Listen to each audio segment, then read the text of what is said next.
Television, your best station for news, politics, business, sport and entertainment. Your one-stop channel, Access Television. Well, hello and thanks for staying with us on Access Television. Welcome to the news. I am Eugenia Solomon.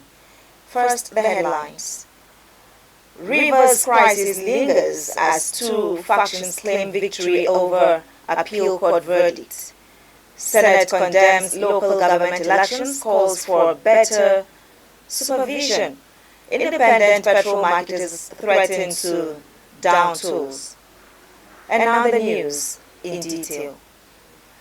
Despite reports that the Court of Appeal had ordered the return of embattled House of Assembly members in Rivers State back to their seats and ordered the Governor Siminalayi Fubara to represent the budget to them for approval, spokesman for the opposition lawmakers, Ikenga Uchinyere, says that the judgment has been misinterpreted by lawmakers loyal to FCT Minister Nyesom Wike.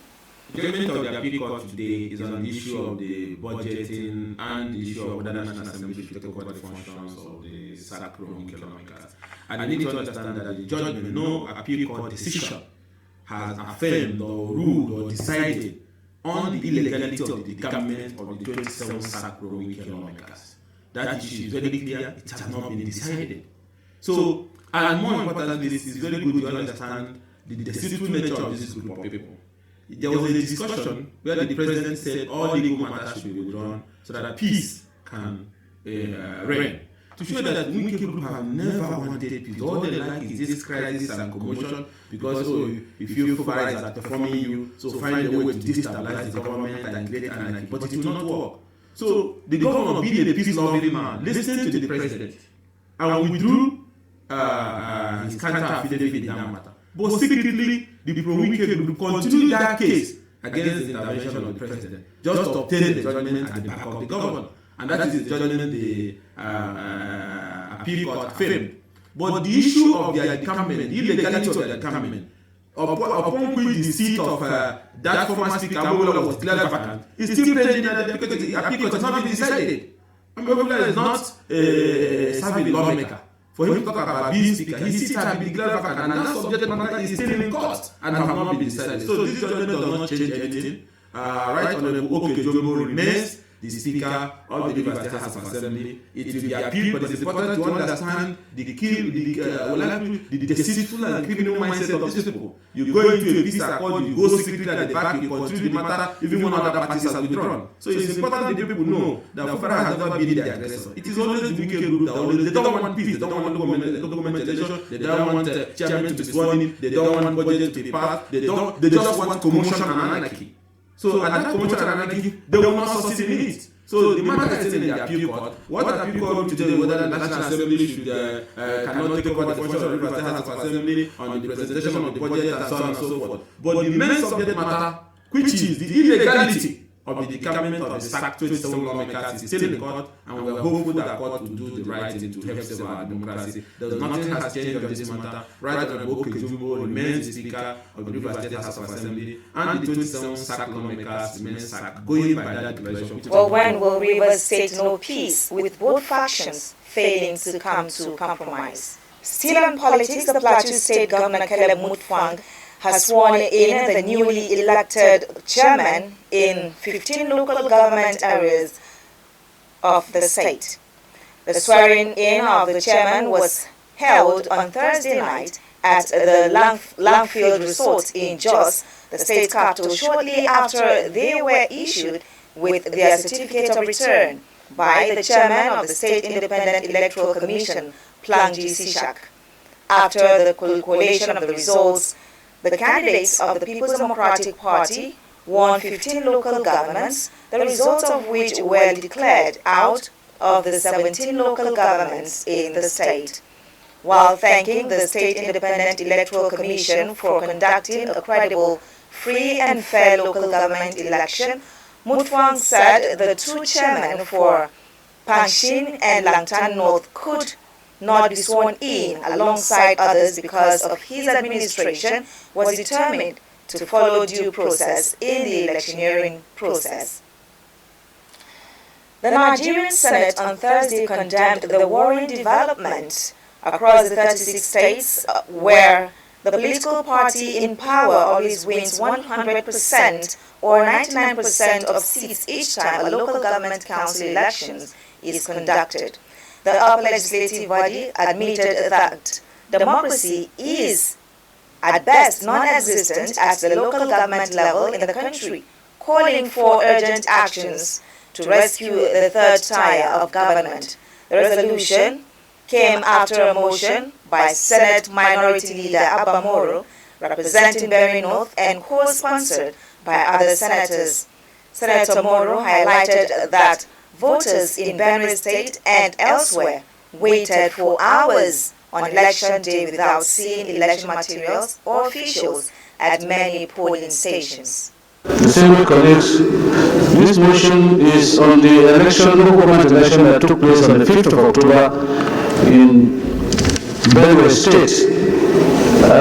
Mr. President, the Senate notes that in a federation, elections are the backbone of democracy, allowing citizens to choose their representatives at various levels of government, and the right to franchise of citizens in Nigeria is sacrosanct and constitutionally guaranteed under Section 77 to 91 of the Constitution of the Federal Republic of Nigeria 1999 as amended, especially focusing on the citizens' right to vote and be voted for in all electoral processes. Also, the Senate notes that on the 5th of October 2024, local government council elections were scheduled to hold in Benue State and other parts of Nigeria. And while the electors excitedly trooped out in their numbers to exercise their franchise to elect leaders who will represent their will at the local councils, they waited for hours in vain, as neither electoral materials nor electoral officers showed up in many parts of the polling stations, and where a semblance of elections took place, winners were denied certificates of return. The Senate further notes that in most places elections took place in the private homes of the chieftains of the ruling party, making the entire process a mere coronation of candidates of the ruling party, and not a proper election is contemplated under the 1999 Constitution of the Federal Republic of Nigeria as amended. And equally notes that the provisions of Section 197 of the said Constitution, together with the third schedule, Part 2 of the Constitution, have been grossly breached, and the said local government elections of 5th October 2024 in Benue State and in some parts of Nigeria were marred by rampant manipulation, thus thwarting the goal of establishing truly representative local governments in Nigeria. Accordingly, the Senate resolves to condemn the Benue State Independent Electoral Commission's blatant disregard for the democratic principles in the sham local government elections of Sunday, 5th October 2024. 2. Urge the Benue State Independent Electoral Commission to conduct elections in those places where elections did not hold and allow the people to choose the representative of their choices. 3. Also urge relevant government institutions to nullify the sham elections and do the right thing in line with laid down principles of law. And finally, further urge the federal government to deny allocations to local government councils where selections were done, akin to appointment of caretaker committees. Mr. President, I so submit. The so-called elections that are held at local councils, local government areas, nobody even goes out to vote. People don't go out to vote any longer. Elections are announced, and on the day of election, when you go out, you don't see anybody on the streets. Nobody goes to the polling areas. Nobody goes out to vote because the results have already been written sometime a week before the election. Before the elections, results were written. They are always written before such elections. So we all know this problem. In fact, Mr. President, it's a national calamity. It's a democratic calamity. I don't know what those people that fought to bring about democracy in this country are feeling, the way they are feeling now. it's incumbent on us to make sure we correct what is going on in the name of local government election. We need to start that, and we said that yesterday clearly, that we must look at our constitution and make sure we correct those provisions, and that this is a matter for our concern, not just as senators, but as ambassadors of the good people of Benue State, who have cried to us and have asked us to voice this challenge out in these hallowed chambers for the attention of our colleagues, so that collectively we shall find a way towards resolving this heinous political crime that is being committed at the subnational levels of this country. You will agree with me that in a democracy, election is not just a mere political activity. It is supposed to be an avenue where our mandate, our authority to provide leadership is derived from. That's the whole essence of election in a democracy. And this edifice called democracy, which we are all enjoying, didn't just come about, Mr. Senate President. People sacrifice so much to bring about this democracy that is being deliberately deconstructed, destroyed, annihilated, and dismembered by a select few leaders at the subnational level. And it calls for concern. All the investments that were put into the struggle to bring about democracy in this country is being rubbished by our leaders at the subnational level. Other senators observed that all the political parties and states were guilty of the same offense. The crisis in the People's Democratic Party (PDP) shows that no sign of resolution, as a faction of the National Working Committee (NWC) has suspended the acting national chairman Umar Damagum and national secretary Samuel Anyanwu for alleged disloyalty to the party. Earlier, a faction of the NWC aligned with Damagum announced the suspension of the National Legal Advisor Kamaldeen Ajibade and the National Publicity Secretary Debo Olabunagba for alleged disloyalty to the party. In a new twist, Olabunagba, in a statement on Friday, also announced the suspension of Damagum and Anyanwu. Well, it's time we take a quick break. Asset Television News will continue shortly. Stay tuned. Welcome to Asset Television, your best station for news, politics, business, sport and entertainment. Your one-stop channel, Asset Television. Welcome to Asset. If you are just joining us, you're watching the news on Asset Television. Now, the Independent Petroleum Marketers Association of Nigeria, IPMAN, has threatened to stop operations nationwide following the high cost of premium motor spirit, popularly known as petrol, sold to IPMAN members by the Nigerian National Petroleum Company Limited, NNPCL. The National Publicity Secretary of IPMAN, Chinedu Okadike, said the association may be forced to take action if the challenge between IPMAN and NNPC is not resolved immediately. This development followed an earlier revelation by IPMAN National President Abubakar Maigandi that NNPC was asking independent marketers to buy petroleum products from its depot at 1,010 naira per litre in Lagos State.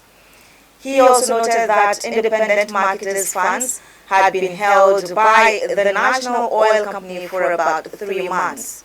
According to him, NNPC purchased the product from the refinery at 898 naira per litre, but is asking marketers to buy it at 1,010 naira per litre in Lagos, 1,045 naira in Calabar, 1,050 naira in Port Harcourt, and 1,040 naira in Warri.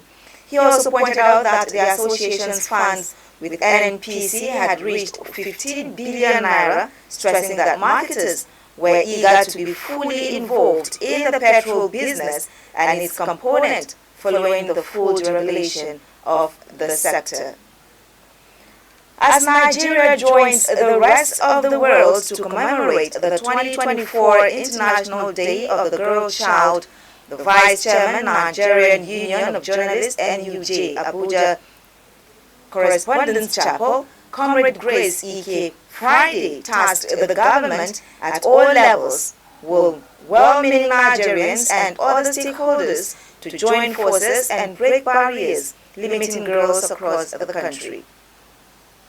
Ike, who is a journalist and strong human rights activist, made the call in a statement signed by herself, where she pointed out the importance of empowering girls to envision and shape the world they want to live in. Hence, all the bedeviling barriers erected by society, religion, tradition, and emotions need to be destroyed, especially in Nigeria, where the girl child is not really given her place and voice, but made to be a lesser being in the scheme of things. She said, "Today we join the global community in commemorating the International Day of the Girl Child, a day set aside to recognize the unique challenges faced by girls worldwide and to promote their rights and well-being. This year's theme, Girls' Vision for the Future, highlights the importance of empowering girls to envision and shape the world they want to live in. It reminds us that the future belongs to those who dare to dream and take action to make those dreams a reality." According to Comrade Ike, in Nigeria, this day holds special significance as we reflect on the vital role girls play in shaping our nation's future. Their education, health, and protection are key to building a prosperous society. Yet, many Nigerian girls face significant barriers, limited access to education, child marriage, gender-based violence, and discrimination that prevent them from realizing their vision for a brighter future. She, however, charged women and girls to be more resilient and dogged to challenge challenges they have encountered on their path to greatness. From the forest in Lebanon's health ministry says Israeli airstrikes on Thursday in central Beirut killed at least 22 people and injured 117 others. The BBC's Hugo Bechega says there is a growing sense of anxiety in Beirut with the fear that airstrikes could hit at any time. The attack happened at around 20:00 local time with no warning, and Israel has not commented. Meanwhile, Israel said Hezbollah fired more than 190 projectiles, from Lebanon into Israel yesterday. Now in South Lebanon, 2 more UN peacemakers. I beg your pardon, I take the statement again. In South Lebanon, 2 more UN peacekeepers have reportedly been injured after an observation post was fired at the Israeli forces, according to local media and Reuters. And at least 16 people are confirmed dead after Hurricane Milton passed through Florida, though the total number of deaths could rise as rescue workers make their way through floodwaters and debris. Now, more than 2 million homes and businesses were without power, and thousands of people have been rescued from flooded areas. Officials are warning more flooding is likely in the coming days. Now, officials, Florida residents, being warned not to visit areas hit by Hurricane Milton after it brought tornadoes, floods, and storm surges to the state. BBC Verified has analyzed false images and videos circulated in the social media claiming to show that the hurricane Milton. Well, on behalf of the news crew, I am Eugenia Solomon, thanking you all for listening. Join us next time for more updates. Don't forget to follow us on all our social media platforms. Welcome to Ascent Television, your best station for news, politics, business, sport and entertainment. Your one-stop channel, Ascent Television.